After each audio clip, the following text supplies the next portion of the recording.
Welcome to ஸ்ரீஸ் vegan kitchen. இன்றைக்கி நம்ம condense milk எப்படி பண்ணுறதுன்னு பார்க்கலாங்க. நான் 1 லிட்டர் பால், 200 கிராம் சர்க்கரை, அப்புறம் கொஞ்சம் பேக்கிங் சோடா, இவ்வளோ தாங்க இதுக்கு தேவையான பொருட்கள்.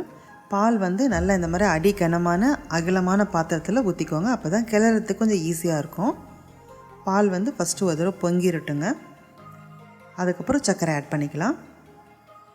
இப்போ சர்க்கரை ஆட் பண்ணிக்கலாங்க. சர்க்கரை ஆட் பண்ணிவிட்டு கொஞ்சம் கைவிடாமல் கிளறிட்டே இருங்க. ஸ்டவ்வை ஹை ஃப்ளேமில் எந்த காரணத்தை கொண்டு வச்சிடாதீங்க. மீடியம் இல்லை லோ ஃப்ளேமில் கூட இருக்கட்டும். கொஞ்சம் கேர்ஃபுல்லாக கிளறணும்.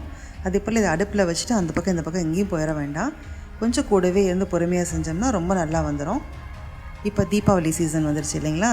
ஸோ நம்ம நிறையா மில்க் ஸ்வீட்ஸ் எல்லாம் பண்ணுவோம். அதுக்கு சர்க்கரைக்கு பதிலாகவும் இல்லை பாதி சர்க்கரை பாதி கண்டென்ஸ் மில்க்கும் ஆட் பண்ணி செஞ்சிங்கன்னா கண்டிப்பாக அதோட டேஸ்ட் ரொம்ப கூடுதலாகவே வரும்.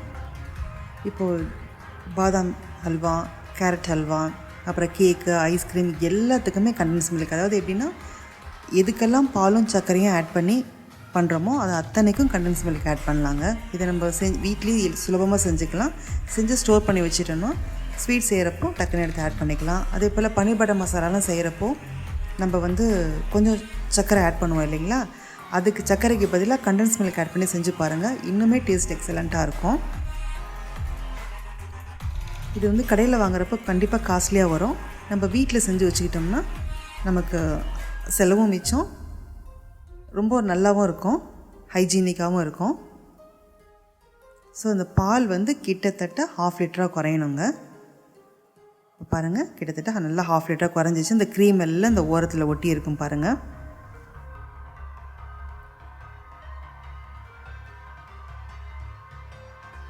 இந்த ஸ்டேஜ் வர்றப்போ நம்ம பேக்கிங் சோடா ஆட் பண்ணிக்கலாங்க.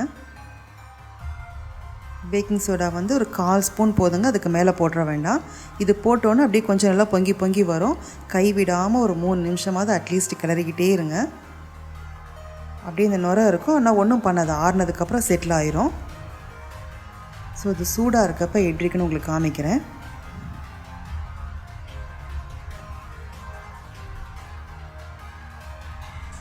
ஒரு 3 நிமிஷம் கழித்து நீங்கள் அடுப்பை ஆஃப் பண்ணிடுங்க.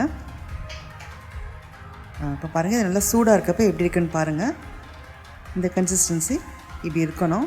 இப்போ ஆறுனதுக்கப்புறம் எப்படி இருக்குன்னு காமிக்கிறேன். நம்ம ஆறுனதுக்கப்புறம் ஒரு பாட்டிலில் ஊற்றி ஸ்டோர் பண்ணிக்கலாம். பாருங்கள் இந்த டெக்ஸ்சர் எவ்வளோ அழகாக வந்திருக்குன்னு சொல்லிட்டு. இது கண்டிப்பாக நீங்கள் வீட்டில் ட்ரை பண்ணுங்கள்.